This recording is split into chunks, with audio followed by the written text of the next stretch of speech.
Our next performer is Waleed from Delta Epsilon Psi.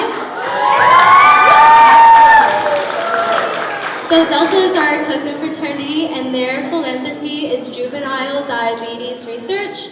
Their next philanthropy is actually tomorrow. It's their sugar-free bowl. I don't know if you can still register for their football team, but you can definitely go watch. And it's in East Metro, and it starts at 9. I'll tell you a story dug up from the past. The story of a boy who grew up way too fast. Let's rewind, take things back. About 9 years, adulthood cut into half. What was his age back then? Maybe it was 9, maybe it was 10. But I think you'd only understand if you yourself had seen it. The way that he smiled, you could tell that he didn't mean it. You would never hear him complain, though he had it pretty bad. The way he bottled things up, all the experiences with his mom and his dad. They'd scream and they'd fight over things he could never understand, but he understood that it hurt, and it seemed like nobody gave a damn. Fear is the heart of love, is what you heard the preacher say.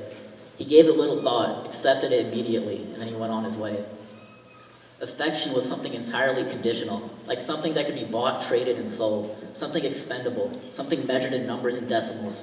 He carried the weight of the world on that back so small, and longed for the feeling to not feel anything at all.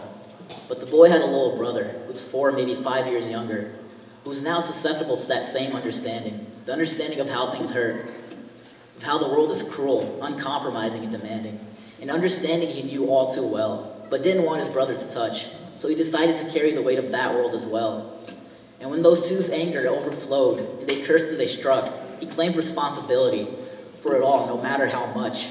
Often his body would throb, and his heart would ache, but whenever he held his brother, from that cruel understanding, he'd receive a little break.